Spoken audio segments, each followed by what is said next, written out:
Hi guys. So in the spirit of Halloween, I thought maybe we could read a little bit from this book. It's called Goosebumps, Monster Survival Guide. All the tips and tricks you'll need to fight an invasion in your hometown. So I thought it'd be kind of cool to do a couple of monsters. Let's see.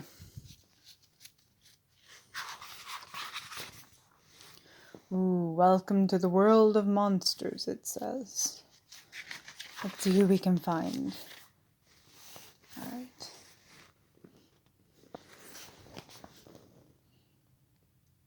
This is your monster survival guide.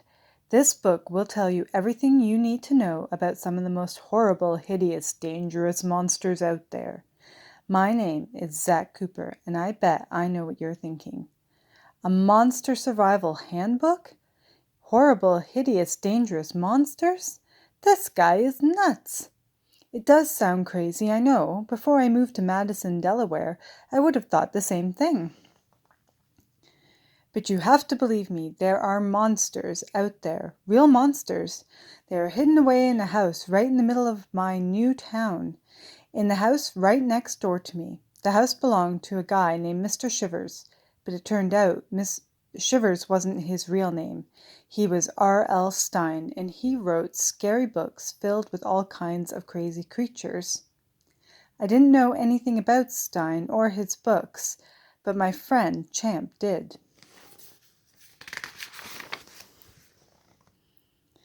But here's something Champ didn't know. He didn't know the monsters were real. There were bloodthirsty vampires, terrifying ghouls, and an angry mummy. There was a clown named Murder, a praying mantis as big as a jet plane, 10-foot-tall scarecrows, bug-eyed aliens, purple lizard people, and a haunted mask. There were all kinds of hideous creatures. And then there was Slappy, a ventriloquist dummy, the evilest monster of them all. All the monsters wanted the same thing. They wanted us dead. I don't want you to make the same mistakes Champ, my friend Hannah, and I made. You need this book. It could save your life.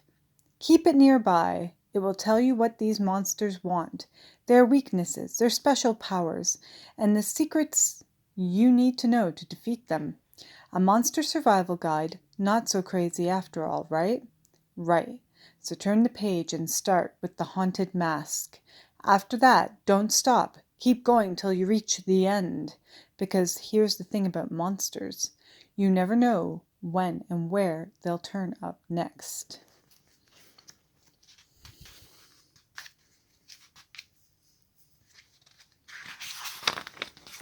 Okay, the haunted mask.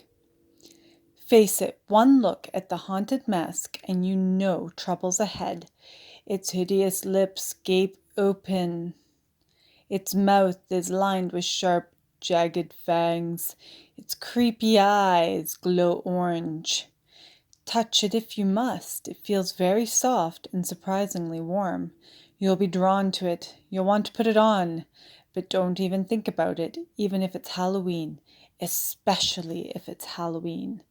In Goosebumps, The Haunted Mask, Carly Beth Caldwell discovered the mask isn't just an ordinary mask. It was a real face mad scientists created in a lab along with other faces. All pretty faces until they left the lab and turned gruesome. If you put the mask on, you'll find out what Carly Beth already knows.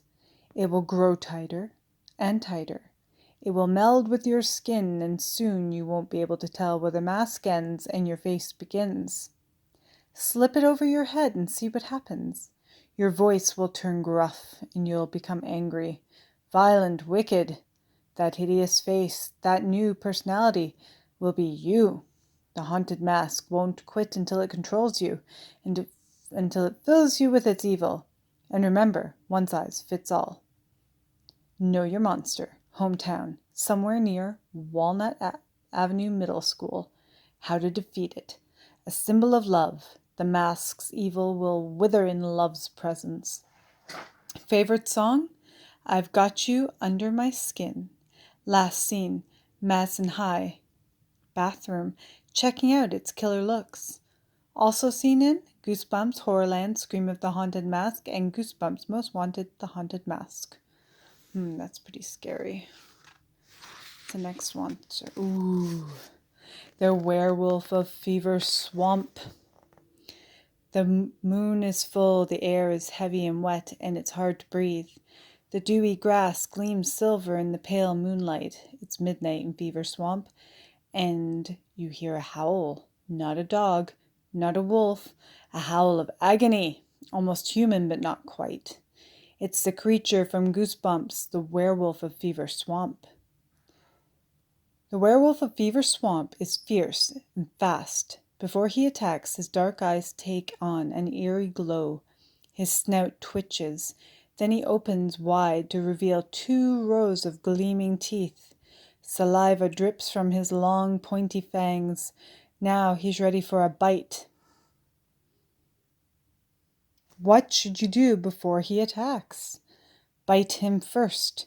That is, if you have a mouth full of fillings.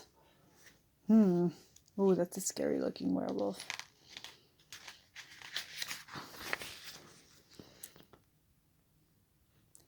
Silver destroys werewolves. So, if you don't have silver-tipped arrow or silver sword, go ahead and take a bite. It'll be furry good. Furry good. How do you know if you've been bitten by the werewolf of Fever Swamp? You'll come down with a fever and you'll start acting really strange, talking crazy, making up words, walking in circles, dizzy, hot, burning up. Wait, is that from the werewolf or is it just Fever Swamp sickness? Guess you'll have to wait till the full moon to find out. There's no such thing as a werewolf unless maybe you're one. Know your monster. Hometown, Fever Swamp, Florida. Special power.